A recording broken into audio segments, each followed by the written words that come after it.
नमस्कार। सुबह 10 बजे के समाचारों में आपका स्वागत है। मैं हूं पूजा श्रीवास्तव। समाचारों में सबसे पहले हेडलाइंस। प्रधानमंत्री नरेंद्र मोदी इंडोनेशिया के बाली में 17वें G20 शिखर सम्मेलन में ले रहे हैं भाग। कुल 3 सत्र होंगे आयोजित। खाद्य और ऊर्जा सुरक्षा, स्वास्थ्य और डिजिटल परिवर्तन पर चर्चा जारी। सुप्रीम कोर्ट ने जबरन धर्मांतरण को देश के लिए बताया खतरा। पीठ ने सरकार से प्रलोभन के जरिए धर्मांतरण पर अंकुश लगाए गए कदमों की मांगी जानकारी।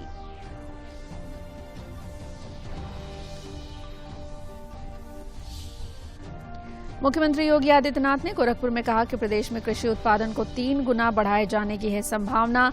किसान गुणवत्ता युक्त बीज और तकनीक का करें प्रयोग।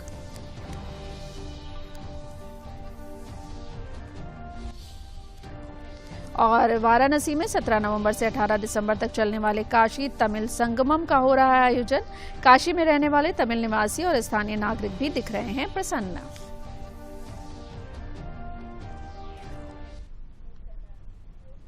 अब समाचार विस्तार से। प्रधानमंत्री नरेंद्र मोदी इंडोनेशिया के बाली में 17वें G20 शिखर सम्मेलन में भाग ले रहे हैं। सम्मेलन के दौरान G20 देशों के नेता सम्मेलन के विषय साथ बढ़े सशक्त बने पर वैश्विक चिंता से जुड़े प्रमुख मुद्दों पर विस्तार पूर्वक विचार विमर्श जारी है। प्रधानमंत्री नरेंद्र मोदी खाद्य और ऊर्जा सुरक्षा और वैश्विक बुनियादी ढांचे और निवेश के लिए स्वास्थ्य भागीदारी पर 2 कार्यसत्रों में भाग ले रहे हैं। G20 विश्व विकसित और विकासशील अर्थव्यवस्थाओं का अंतर सरकारी मंच है। इसमें 19 देश और यूरोपीय संघ शामिल हैं। भारत के लिहाज से शिखर सम्मेलन काफी महत्वपूर्ण है। भारत की G20 अध्यक्षता के दौरान भारत, इंडोनेशिया और ब्राजील एक तिकड़ी होंगे। G20 में यह पहली बार है कि इस तिकड़ी में विकासशील देश और उभरती हुई अर्थव्यवस्थाएं शामिल होंगी।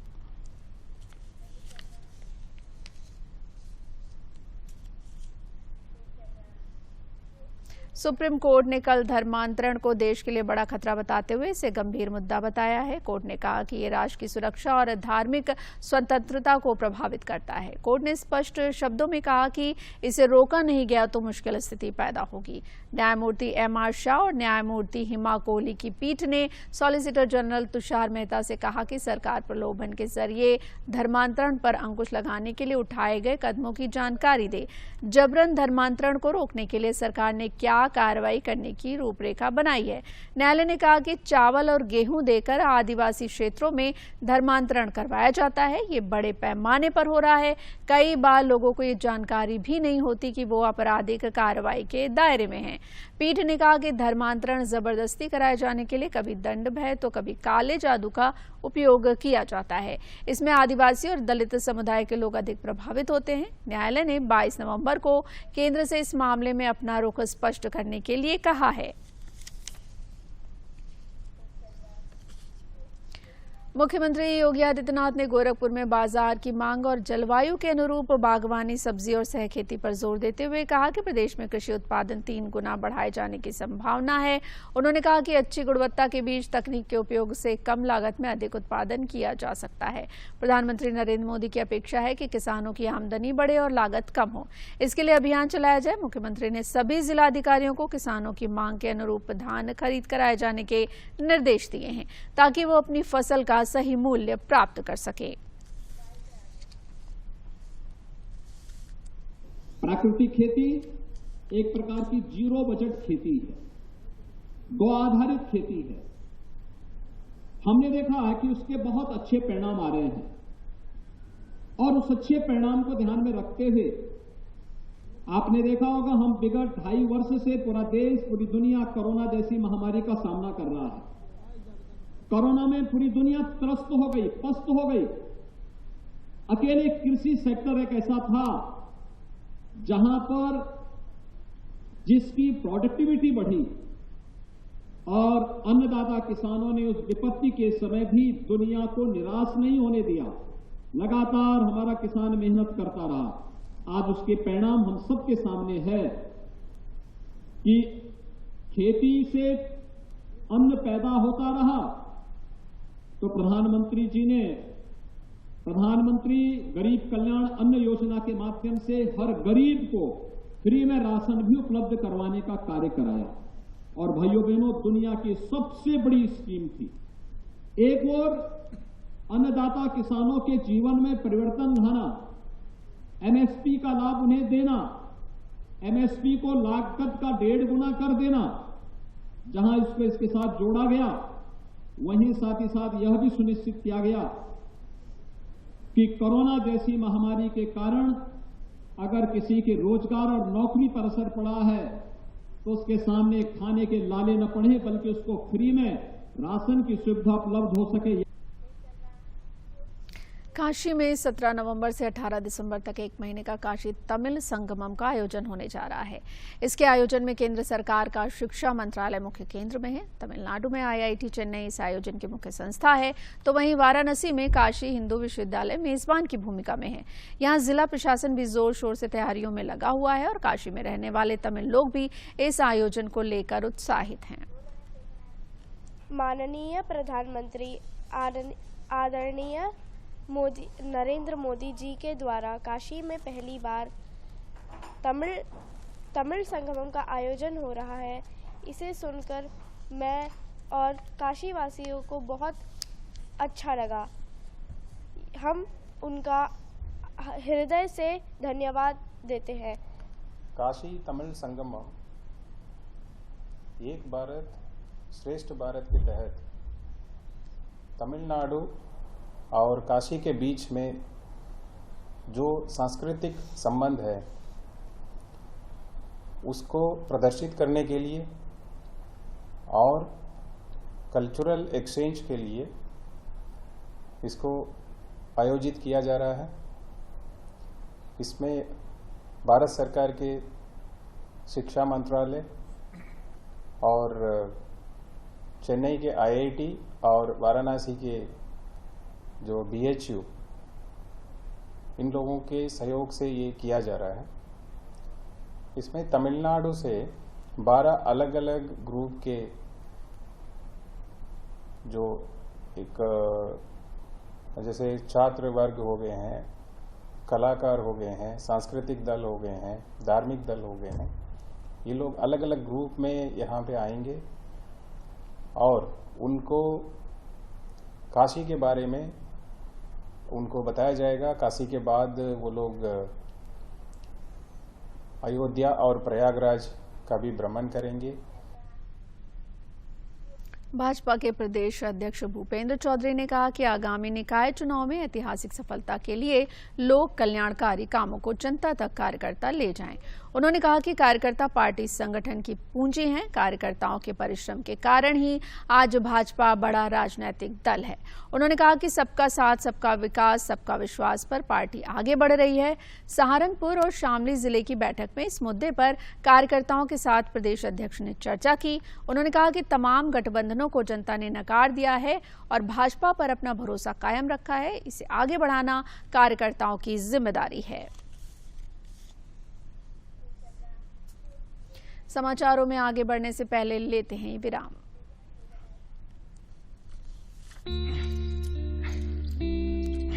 Got it.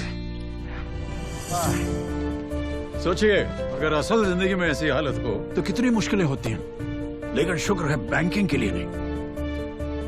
अगर आपकी उम्र 70 साल से अधिक हो या आप दिव्यांग हो तो बैंक आपको कुछ जरूरी बैंकिंग सुविधाएं घर बैठे बैठे दे सकता है। आरबीआई कहता है, जानकार बनिए, सतर्क रहिए।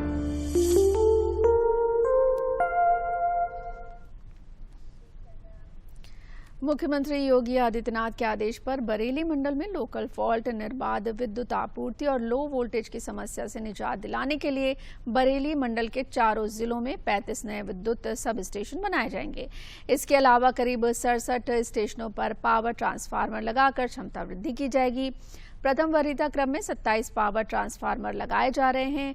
बरेली जोन के मुख्य अभियंता राजीव शर्मा ने बताया कि बरेली मंडल में 12, बदायूं में 9, शाहजहांपुर में 6, पीलीभीत में 2, बरेली अर्बन में 4 और बरेली रूरल में 7 नए बिजली घर बनाए जा रहे हैं। मथुरा में police cyber cell school college में साइबर क्राइम पर रोक लगाने के लिए जागरूकता अभियान चला रही है। वरिष्ठ पुलिस अधीक्षक अभिषेक यादव के निर्देश पर साइबर सेल द्वारा जिले के स्कूल कॉलेजों में अभियान चलाकर विद्यार्थियों को साइबर अपराध के प्रति जागरूक किया जा रहा है। विद्यालय की शिक्षिका डॉक्टर नीता सिंह ने कहा कि वर्तमान समय में साइबर अपराध चरम पर है। आए दिन नए नए तरीकों से लोगों को ठगा जा रहा है। इसे रोकने के लिए जागरूक होने की जरूरत है। सभी बड़े सोशल प्लेटफॉर्म को सावधानी व सतर्कता के साथ प्रयोग करना चाहिए। उन्होंने कहा कि जिस प्रकार से अपराधियों के द्वारा इंटरनेट मीडिया को साइबर क्राइम का एक सशक्त माध्यम बनाकर प्रयोग किया जा रहा है, उससे बचने के लिए विद्यार्थियों को खुद जागरूक होने के साथ ही दूसरों को भी जागरूक करना होगा। विद्यार्थियों को फेसबुक हैकिंग, बारकोड के माध्यम से होने वाले फ्रॉड, व्हाट्सएप हैकिंग से बचाव, फर्जी वेबसाइट से होने वाले फ्रॉड के संबंध में सावधानियां बरतने की सलाह दी गई। मेरे स्कूल में 4,500 बच्चे हैं, लेकिन आज स्कूल में मौजूद रहे 9 to 12 करवाया था, क्योंकि ये उम्र ऐसी होती है बच्चों की सोचने समझने की शक्ति थोड़ी सी कम हो जाती है इस उम्र में, तो इन्हीं बच्चों को करवाया था। ये 1200 बच्चे मौजूद थे। आकांक्षी जनपद बलरामपुर में शिक्षा के स्तर को बढ़ाने व बच्चों में शैक्षिक अभिरुचि पैदा करने हेतु पुस्तक रीडिंग मेला का आयोजन प्राथमिक विद्यालय कोयलिहा में किया गया, जिसकी शुरुआत जिला विद्यालय निरीक्षक गोविंद राम ने की। इस अवसर पर पढ़ाई में उत्कृष्ट रहने वाले छात्र छात्राओं को पुरस्कृत भी किया गया। शिक्षा विभाग के अधिकारियों द्वारा लोगों को पढ़ाई के महत्व और अच्छी पुस्तकों के महत्व के बारे में बताया गया। साथ ही अभिभावकों को अपने बच्चों को प्रतिदिन स्कूल भेजने के लिए प्रेरित किया गया।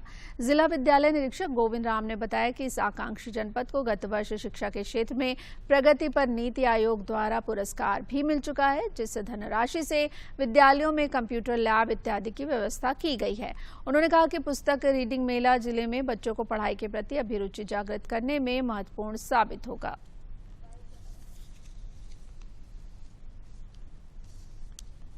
गत वर्ष में हमने शिक्षा के क्षेत्र में 3 करोड़ रुपए जनपद को पुरस्कार के रूप में नीति आयोग से मिला था, और ये इस तरह का पुस्तकालय का ऑर्गेनाइजेशन करना जिससे कि बच्चे पढ़ सके।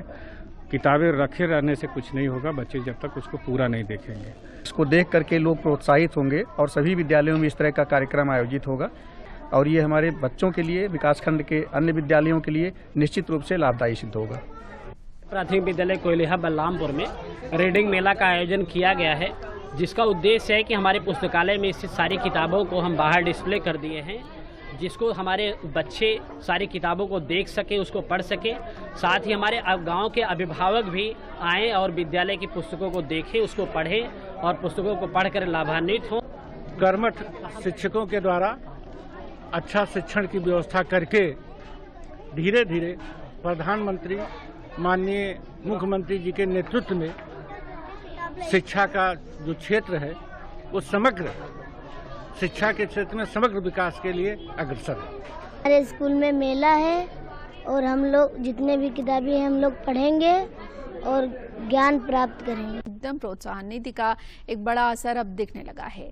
देश भर के छोटे छोटे हुनरमंदों के उत्पादों की बिक्री एवं प्रदर्शनी के लिए हुनर हाट आयोजित किए जा रहे हैं। मेलों के आयोजन से कलाकारों की कला के संरक्षण के साथ साथ रोजगार भी मिल रहा है। ललितपुर जनपद के तुवन मैदान में आयोजित हस्तशिल्प मेले में उत्पादों की खरीद एवं प्रदर्शनी के लिए कला प्रेमियों की भारी भीड़ उमड़ रही है।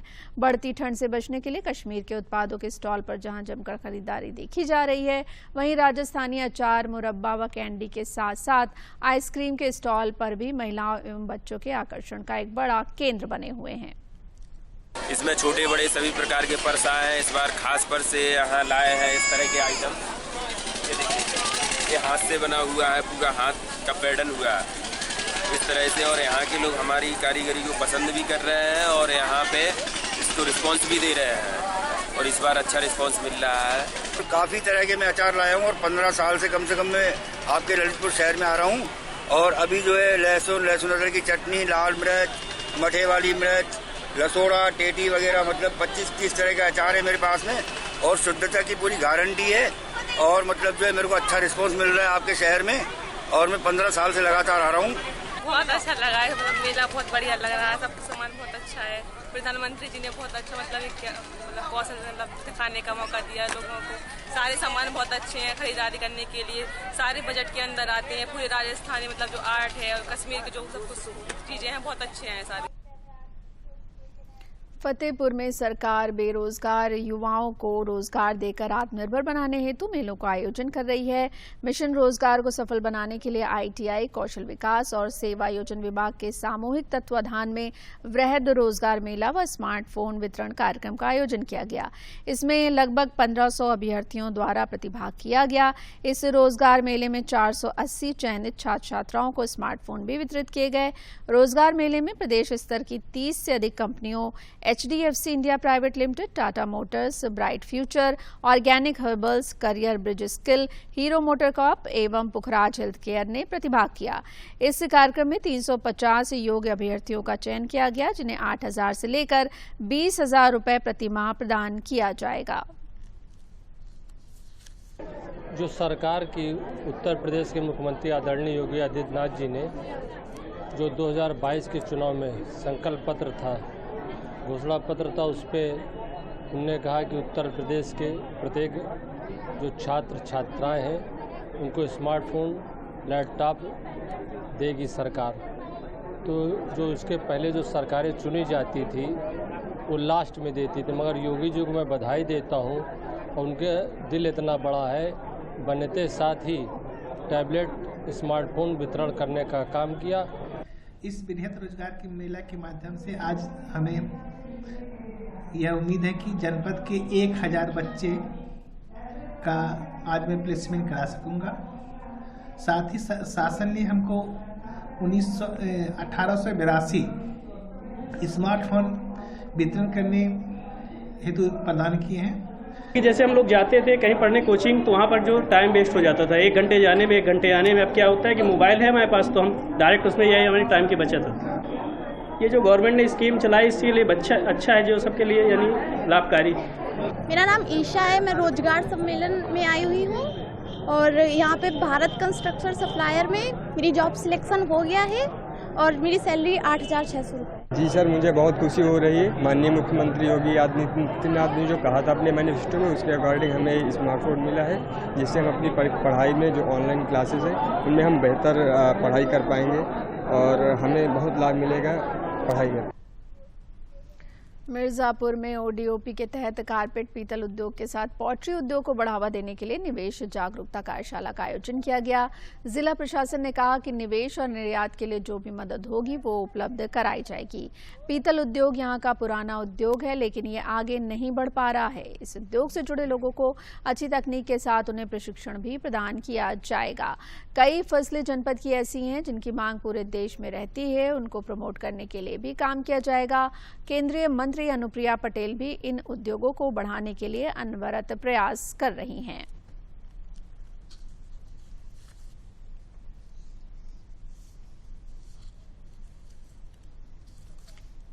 हम अपनी इंडस्ट्री को एक्सपेंड भी करेंगे एज वेल एज उसको डाइवर्सिफाई करेंगे according to the demand of the market. Original product वही है, बस उसको डाइवर्सिफाई करेंगे तो वो काफी लार्ज पॉपुलेशन को कैटर कर पाएगी।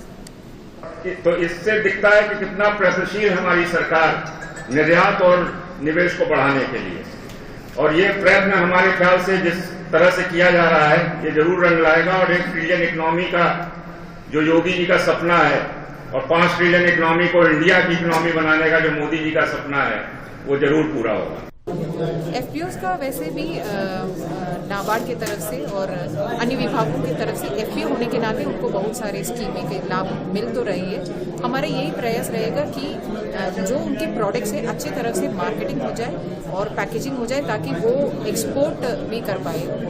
जिसमें हमारे कारपेट के एक्सपोर्टर और एग्रीकल्चर के जो FPOs हैं वो भी एक्सपोर्ट करना चाहते थे, वो भी आए थे, और संबंधित मेटल के भी उद्यमी आए थे, पार्टी उद्योग के भी उद्यमी आए थे, कुछ चुनार से भी उद्यमी आए थे जो देखना चाह रहे थे कि यहाँ का सेमिनार होगा उसका क्या मतलब क्या उद्देश्य है, उसको पूर्ति करने के लिए।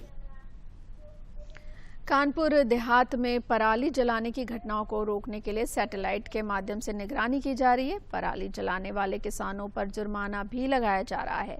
वैज्ञानिकों ने पराली जलाने वाले किसानों से आग्रह किया है कि वो इसको जलाने के बजाय खाद में परिवर्तित करें, जिससे उपज में भी बढ़ोतरी होगी। पराली जलाने से भूमि के कई तत्व नष्ट हो जाते हैं, जिसके कारण आने वाले समय में इसका दुष्प्रभाव देखने को मिलेगा। वैज्ञानिक किसानों को कैसे पराली प्रबंधन किया जाए उसको लेकर भी जागरूक कर रहे हैं।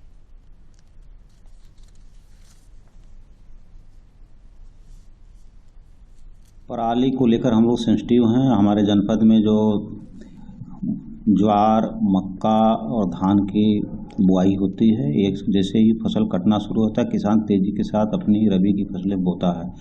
इसमें से कुछ किसान जो जागरूक नहीं होते वो पराली जलाने का कार्य करते हैं। अब तक जनपद में 8 पराली जलाने का कार्य हुआ है, जिसपे हम लोगों ने कार्रवाइयाँ की हैं। उन पे वसूली का चार्जेस किया गया है। एक किसान के ऊपर रसूलाबाद में हम लोगों ने 2500 रुपये वसूल भी लिया है।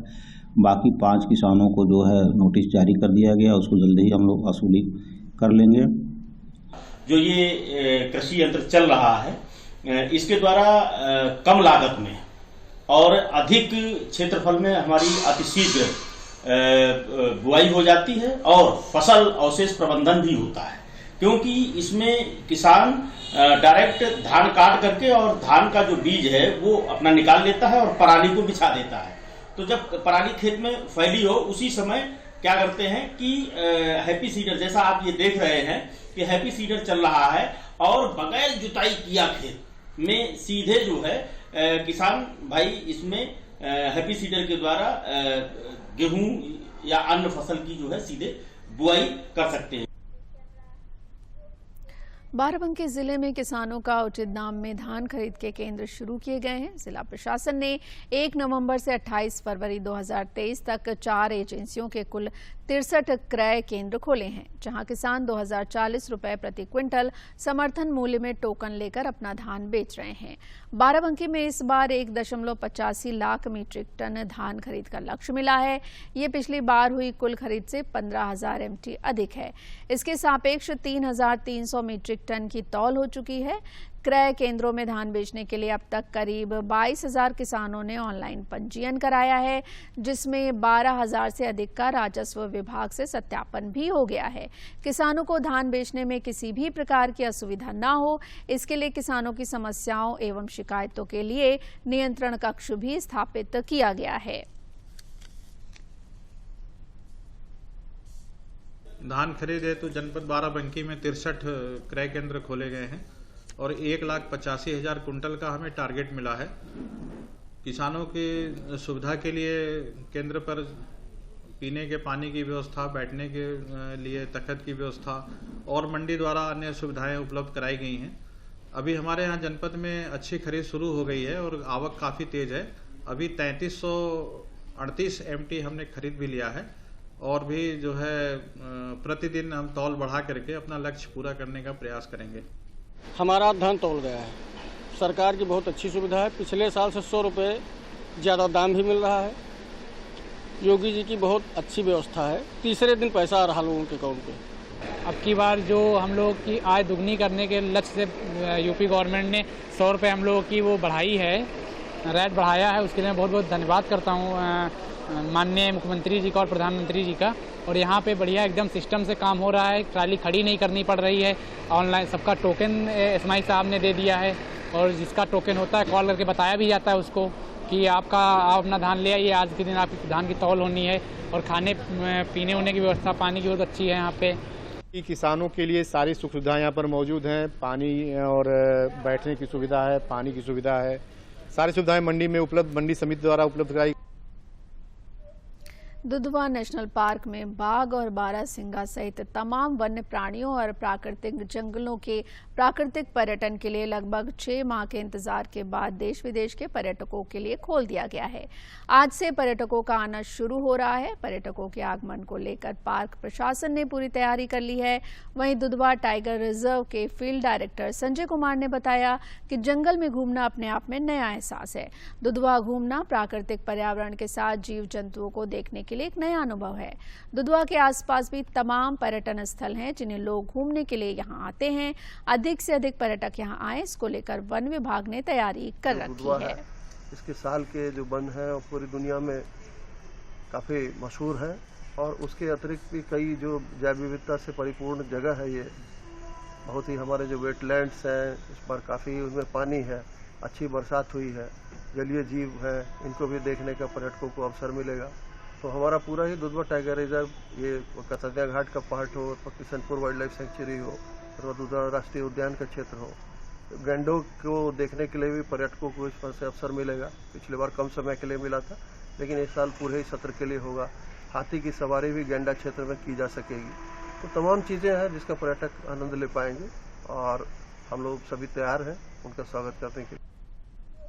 केंद्र सरकार ने अनुसूचित जाति और अनुसूचित जनजाति के जीवन को बेहतर बनाने के लिए बस्तियों में जाकर उन्हें प्रशिक्षित करने का अभियान शुरू किया है। इसके तहत उत्तर प्रदेश के अनुसूचित जाति वित्त एवं विकास निगम लिमिटेड द्वारा मुसहर समुदाय और अनुसूचित जाति के व्यक्तियों की आजीविका संवर्धन हेतु कैंप लगाया गया। संगठन द्वारा पडरौना तहसील के जंगल कुरमौल में कैंप लगाकर मुसहर और अनुसूचित जाति की महिलाओं को स्वरोजगार के लिए प्रशिक्षित किया गया।